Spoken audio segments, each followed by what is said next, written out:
Savamı görüp çıkamiz. Qaysi yo'l belgilari chapga burilishni ta'kidlaydi? Demak, 4 tane variant. Shu belgilardan qaysi birisi chapga burilishni ta'kidlaydi? Xo'p, bunda tayyor chizmasi. belgini ko'rib chiqsak. Demak, bir tomonlama yo'lga chiqish o'ngga. Demak, bu ma'lumot beradi. Oldimizda yo'l hammasi faqat bir tomonni harakatlanish uchun. Bu vaziyatda faqat o'ngga yurishingiz kerak. To'g'riga yurishingiz ham mumkin, orqaga ham mumkin, faqat chapga yurish taqiqlanadi. Bu belgida chapga yurish mumkin emas ekan. Bu variantni ko'rib chiqamiz. Demak, bir tomonlama yo'lga chiqish o'ngga. Endi bu yerdagi avtomobil oldinda yo'l bir tomonlama yo'l faqat o'ngga ekanligi haqida ma'lumot beradi. Demak, bu vaziyatda o'ngga chiqishingiz mumkin, chapga chiqishingiz mumkin, to'g'riga yurishingiz mumkin, qayrib olishingiz mumkin. O'ngga mumkin emas. Bunda chapga yurish mumkin. Keyingi vaziyat.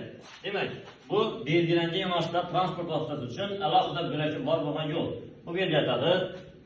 Oddiy transport vositalari hammasi chapga yuradi. Belgilangan yo'nalishdagi transport vositalari faqat o'ngga yuradi. Bo'lakdan. Demak, bizlar belgilangan yo'nalishda transport vositasini bo'lakdan chiqishimiz mumkinmi? Yo'q. O'zimiz yolg'iz chiqishimiz mumkin chapga. To'g'riga ham mumkin, qayrib olishimiz ham mumkin. Bunda chapga yurish ruxsat berildimi? Ruxsat berildi. Xo'p, keyingi vaziyat. Bir tomonlama yo'lga chiqish, hamma o'ngga yuradi ekan, belgilangan yo'nalishdagi transport vositasi chapga yuradi ekan. Bizlar bilan chapga yurib bilamizmi? Bilmaymiz. Faqat o'ngga yurishimiz mumkin, to'g'riga yurish mumkin, qayrib olish mumkin. Bunda chapga yurish mumkin emas. Demak, bunda taqiqlanadi chapga yurish, keyin bunda taqiqlanadi. Javob: bilan B belgida chapga yurish taqiqlanadi.